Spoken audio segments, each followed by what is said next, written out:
नमस्कार.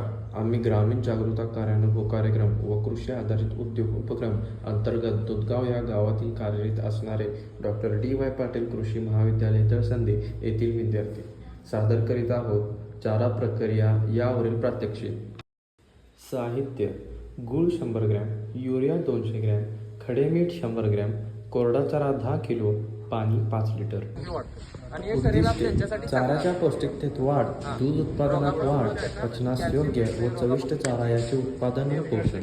कृती: प्रथमतः 200 ग्रॅम युरिया 5 लिटर पाण्यात दांड्याच्या सहाय्याने व्यवस्थित ढवळून व विरघळवून घ्या. त्यानंतर 100 ग्रॅम गूळ हाताच्या सहाय्याने व्यवस्थित फोडून दुसऱ्या द्रावणात विरघळवून घ्या. जनावर त्यांना गोड लागू नये यासाठी गुळाचा वापर करतात. त्यानंतर 100 ग्रॅम खडे मीठ तिसऱ्या द्रावणात दांड्याच्या सहाय्याने विरघळवून घ्या. तिन्ही द्रावण योग्य पद्धतीने मिसळून घ्या.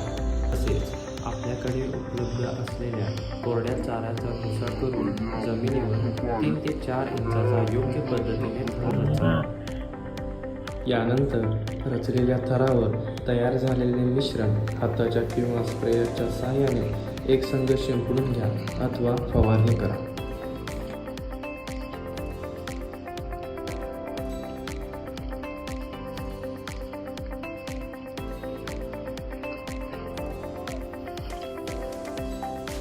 पहिल्या थरावर एकसमान पाणी शिंपडून झाल्यानंतर त्या थरावर नवीन कोरड्या चाराचा आणखी 3 ते 4 इंचाचा थर योग्य असा रचून घ्यावा.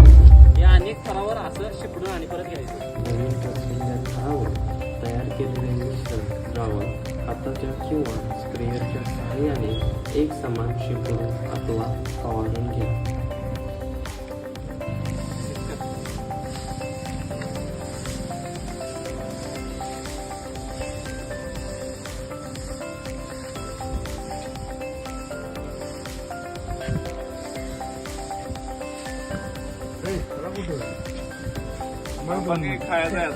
नाश्ता आहे हे नव झाल्यावर नाश्ता आहे.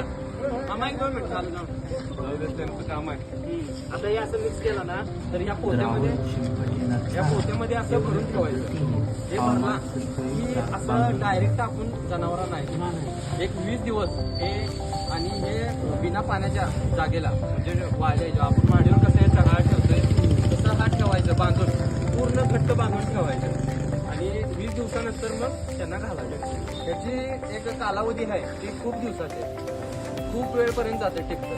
जे आता आपण ट्रीटमेंट केली ते गुळाचं जे आहे पात्रता आहे, परत त्याचं जे पोषक तत्व आहे ते सगळं म्हणजे खूप असं कालावधीपर्यंत राहतं.